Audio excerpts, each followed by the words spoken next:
Hey everyone, and welcome back to the Buds Mafia YouTube channel. Today we are going to discussing some trade packages for the Maple Leafs captain and one of my favorite players, Auston Matthews. Last week we did the William Nylander trade packages and scenarios. Go check that out. A lot of mixed reviews. A lot of people saying I was overselling his value. A lot of people were saying I was underselling his value.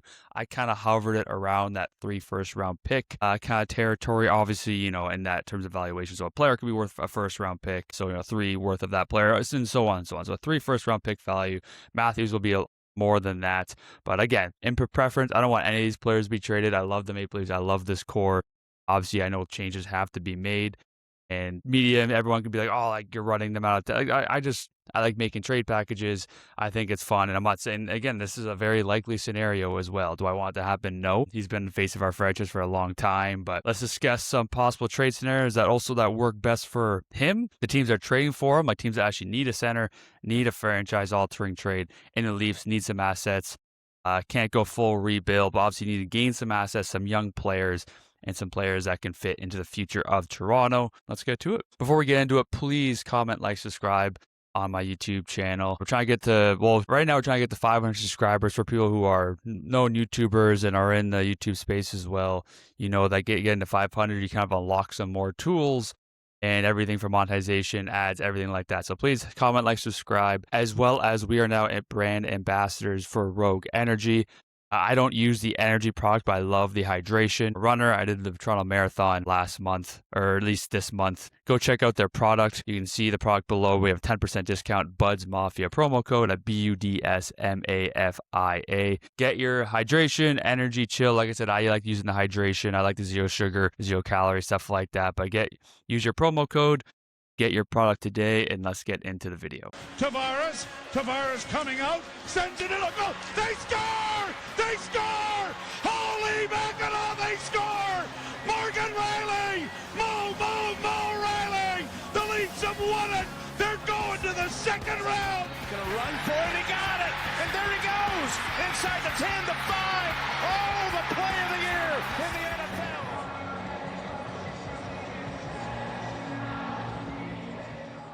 So let's break down Auston Matthews, his career, and kind of what a player or a team is getting from Auston Matthews. So he has $13.25 million AAV salary for 2 more seasons. He has a full no move clause, and he'll be 29 years old at the start of next season. For a while, he was a 50-60 goal scorer with a career high of a 69 goal scorer. I think he has 3 or 4 Rocket Richard Trophy and MVP. His last 3 years have kind of diminished, and under Craig Berube, he's turned into an elite kind of two-way center, Selke-nominated centerman, even though he was a Selke-nominated defenseman without Berube, and even during his 69-goal season. But he's kind of gone a lot away from his ways of dominating, shooting the puck, and just being that natural goal scorer. I mean, he still puts up 30 goals in less games, like in 60-ish games. He's obviously a little injury prone, but he's still a number 1 center. He's still a top centerman in this game. His value is going to skyrocket. So this is kind of where it gets tricky. I have him at the same value as Quinn Hughes, and that could be shooting for the stars. I understand. A lot of these trades, when we get into it, you'll see they could be kind of shooting for the stars a little bit. I'd rather oversell than undersell. So 4 first-round picks, similar to Quinn Hughes. Quinn Hughes went for a 2026 first-round pick. Zeev Buium, who, I mean, definitely worth a first-round pick. Obviously, he was, I think it was like 11th or 10th overall. Liam Ogren, who was a first-round pick, I believe, in 2022, as well as Marco Rossi, who was a first-round pick, I think, the year prior. So if you kind of look at that as a 4 first-round pick value, that is how I'm judging Auston Matthews' trade value. It could be a lot. Could be not enough because centermen are very valuable. Number 1 centermen, they don't get traded very often. But let's get into it. And the first team we just brought up is the Minnesota Wild. So Minnesota, that's the thing that's surrounding their team. They need a number 1 center. I love Joel Eriksson-Ek. I think he can be an incredible number 2 center. He's elite 2-way. Can put up 50 to 60 points. He's nasty out there, but he just can't cover the load of what a number 1 center does. And I think that's why they need Matthews. I think there's the American aspect as well, going to an American team, but also, Billy Guerin's the GM. You have Quinn Hughes, you have Boldy, you have Faber, right? They have a lot of American ties for them Olympic teams. I think it makes a lot of sense. But they're going to have to make some moves to do that. They'll likely have to trade Gustafsson this offseason if they want to make that trade happen. He makes 6.8 until 2030-31. And Jesper Wallstedt's contract is up in 2027-28, so he has one more year left on his deal till he needs to be signed. And he looks like the goalie of the future. He's only like 23, 24. I mean, I think he played majority of the playoffs. I think Gustafsson maybe came in for 1 or 2 games, but Jesper's the guy, and he's like, again, like 23, 24 years old. So I think in the goalie market, it's a very hot commodity. So I think you got to get rid of Gustafsson and Hughes and Spurgeon. So let's break down their kind of contract future. So this offseason, this is all from Cap Friendly. Love Cap Friendly. They have $12.75 million in cap space this offseason with a bunch of UFAs like Nick Foligno, Tarasenko, Johansson, Zuccarello, McCarron. But then next offseason, they have $48.46 million in cap space. But they'll have to sign guys like Quinn Hughes, which they're prioritizing this offseason. Jared Spurgeon, their captain, I can feel like he'll take a hometown discount. And Ryan Hartman, right? So it's a lot of money, $48 million, but then you gotta look at the guys that they're going to sign. Quinn Hughes could probably make $15 to $16 million, probably closer to $18 million, honestly. So 12.75, obviously, you're going to have to make some moves to free up the cap space for Matthews. Obviously, like I said, you're going to have to probably trade Gustafsson, but you get some very valuable assets back. Yeah, so here's the trade I have in place for them. They don't have a ton. I mean, they already traded their first this year for Quinn Hughes, obviously, but they still have some assets. But then after this, they're kind of out of assets. It would be their 2027 and 2028 first-round pick. Charlie Stramel, who they were hesitant to get rid of this offseason or this past deadline because they see him as a bright asset. But I mean, you got to do something you got to get rid of something to get a player like Auston Matthews. He was 21st overall in 2023. He dominated last season at Michigan State. He's a 6'3", 215 centerman. Would love him on the Leafs. So they have to get rid of him up. And then a guy who kind of had to step up after getting rid of, guys like Ogren and Rossi and everything. To get a guy like Quinn Hughes is Danila Yurov. He was 24th overall in 2022. Big winger, 27 points last year, but it was kind of his first season. Again, you're going to have to give up something to get something. So I think 2 firsts, those 2 young players can get it done for both sides. I think it's a great trade for, again, both sides. You're getting tons of assets if you're Toronto.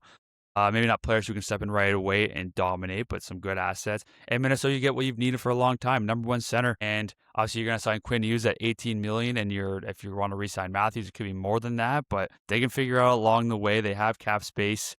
They have the moves. They have the moves that they can make, right? If you're a team, it's like, hey, who are we going to trade? It makes sense to trade Gustafsson. If they didn't really have that kind of player that's like, hey, we can move off of this guy, then they would kind of be screwed. But they have the right moves in store to do it, and I think it makes sense for both sides. Next up, and this is a team that I, as a Leaf fan, I kind of want the most. All these teams, I actually really do like the return, and I think it benefits both sides. But this one makes a lot of sense, is Utah. They have the most assets. They made the playoffs. They're ready to win. It's close to home in Arizona, or at least I think so. I'm Canadian. I have no fucking idea. I think they're close. But this offseason, they have $13.33 million in cap space, similar to Minnesota, with Hayton as an RFA and just a few kind of straggling UFAs that aren't too important, but nothing crazy. And then $33.77 million the next year in 27-28. And they have to sign Lawson Krause, who I think is a valuable asset and locker room guy for that team. Played great in the playoffs. And then Maverick Lamoureux, the first round pick a few years ago. And he's an RFA, being the only really notable free agents in that offseason.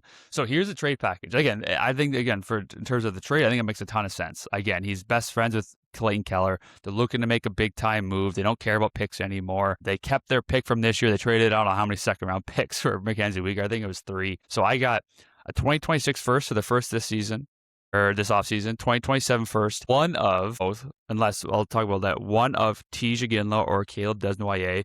Tej was 6th overall in 2024 and dominated Kelowna last year. And then Caleb Desnoyers was 4th overall last year in 2025, which took a small step back with Moncton, but still played really good, but wasn't his dominant self from his draft year. I prefer Tej. I loved him with the World Juniors. He had like 90 points, big centerman, but Desnoyers is also a centerman and can still be really good player. So I think one of them, I think Utah would rather keep Tej, in my opinion. So one of those 2 prospects, and then Dmitry Simashev, 6th overall in 2023.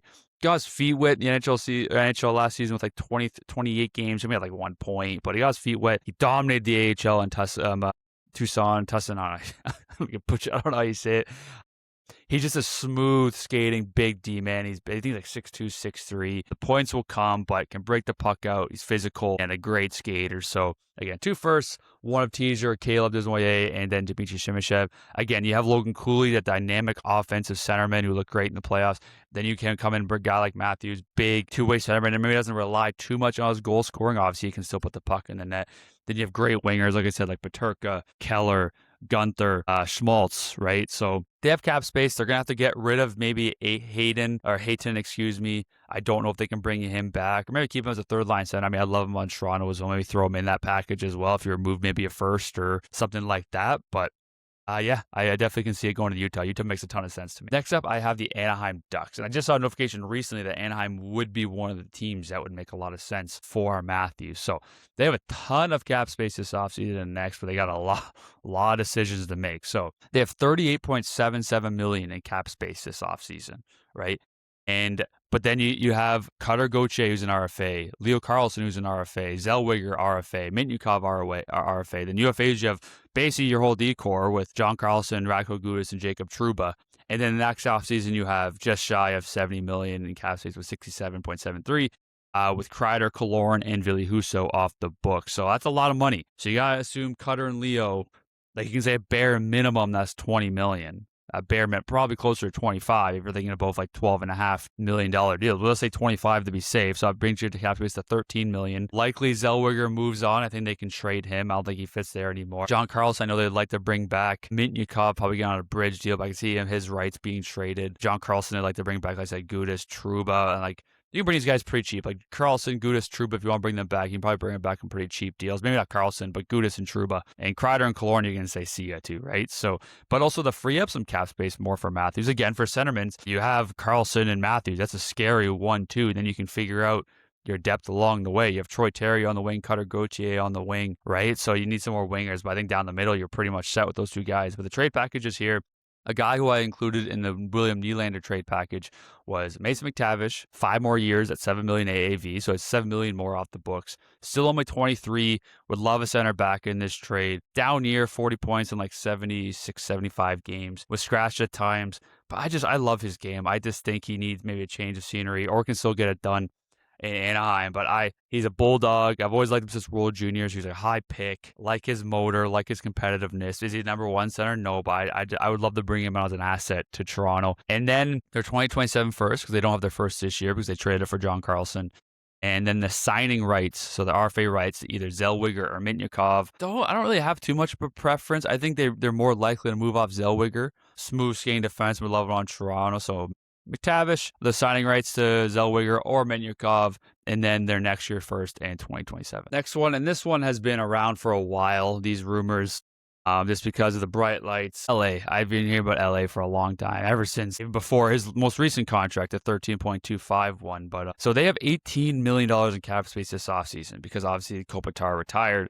They have a few UFAs, no one crazy, but Brandt Clarke is an RFA, so that's a big decision they have to make. And then $50 million, in cap space the next season with Turcotte, RFA, nothing crazy. Doughty off the books, that's why I kind of skyrocketed there. And both goalies of Kemper and Forsberg off the books. Here's a package, and this is, I can't tell if this is a lot or not too much. It's, again, similar to that 4 first-round pick value. So I have 2 first-round picks in 2026 and 2027. I have LA's their own. They have 2 second-round picks this year, so one of them probably their own in 2026, and then Brandt Clarke. I think again, it can't just be all picks. Toronto needs a valuable asset that can play now, and they've been looking for a puck-moving defenseman. I think he's from Ontario. I don't know if I can see LA moving off of Brandt Clarke. That's the issue because of Doughty coming off the books. They're getting younger, or they're getting older. But again, like I said, to get something, you gotta give something, and so that's. I think they would keep Byfield over Clarke if I had to. It's so tough, but at the end of the day, I think that's what's going to have to get it done for LA. Like, they don't have a lot of assets, right? I mean, they didn't have to give up too much for Panarin, which is good. They're an older team, but I think 2 firsts, a second, and Brandt Clarke can get it done. But we'll see. Next and final one. This is more of a fun one. And again, I could be shooting for the stars with this one, but it's fun. I'm going to go with San Jose Sharks. Personally, I don't think it makes a ton of sense. You have Celebrini. Again, it's never bad to have multiple centers out of the wing. And you have Misa. Maybe move Misa to the wing. But this one's more strictly for fun and see what people think. So they have $40.5 million in cap space this offseason. You have Graf as an RFA, who I think they're definitely going to bring back, obviously. He solidifies himself as a top 6 winger. Or maybe middle 6, but he had 40 points. Fit great with Celebrini and Smith when they put them together. Hopefully I don't butcher this name, but Mahakadulin, the defenseman, young defenseman, RFA as well. Mario Ferrero, Kurashev, who's an RFA, and a few other UFAs. But then you have $80 million in cap space the following offseason. But then you have RFAs like Celebrini and Will Smith, as well as Goudreau, Orlov's off the books, and Askarov RFA. So obviously they make the money work easily with Matthews. But I mean, you gotta say, we'll say Will Smith makes $10 million. That could be a lot, but let's say $10 million where the cap's going. Celebrini, he can make 20, honestly. We'll say 16. So that's $26 million. That still works with the cap space this year, obviously, because they won't be signed until next year, or at least it won't be added to the books. And next year they have $80 million, so they should be fine. The package is the second overall pick, which again could be lofty. You could convince them to do their next 2 firsts, because now like they drafted maybe a defenseman second overall, so they don't really care for the next 2 first-round picks. I'll say second overall pick this year, get another center, and then they trade away Ethan Polkamp and Quinten Musty. Again, this is what I've seen online. I don't think it makes sense for both. It's a great trade for Toronto, in my opinion. Just, do you need another center? I mean, you're getting one of the best in the world, but also you're trading your top defensive prospect. Obviously, you still have Cognoni, you have Dickinson. Hopefully, I mean, again, we'll see if it makes sense. I can't see San Jose making this trade, but this is what I've seen a lot online, and I love it as a Leaf fan. But Ethan Polkamp, I mean, he's kind of rise the rankings of prospects in the NHL. 132nd overall in 2023. Big right-handed D-man, dominated Denver the last 2 seasons. And then Quinten Musty. He's a viable asset. 26 overall in 2023. Big winger, dominated the AHL this past year. I think like over 40 points. Again, this is the least likely one. That was more as a fun pick. Could I see them still doing that trade, keeping their second overall pick, and then offering 2027 and 28 first? I think that makes sense. Or just the 2027, because those are 2 very solid prospects. Yes. But yeah, those are the trade packages I got. Let me know what you think in the comments. I understand. I definitely shot for the stars in this one. Definitely, I don't think I undersold his value in any of these trades. Definitely oversold it a lot. But let me know what you think. Again, you're getting a number 1 centerman. Obviously, the last 2 years in terms of point production hasn't been what it was, but still an elite 2-way center. Captain USA to a gold medal. Looked great at the Olympics. So yeah, please follow for Buds and Pucks on X, Instagram, and TikTok, as well as follow the Buds Mafia podcast here on YouTube. Comment, like, subscribe, and on Spotify. Please help us get to 500 subscribers and more, obviously, as well as use code BUDSMAFIA, Buds Mafia, to get 10% off your next Rogue Energy order. Comment, like, subscribe, and I'll see you guys next time. Tavares coming out, sends it in a goal. They score! They score! Holy Mackinac, they score! Morgan Riley! Mo Riley! The Leafs have won it! They're going to the second round! Gonna run for it, he got it! And there he goes! Inside the 10, the 5! Oh, the play of the year in the Anaheim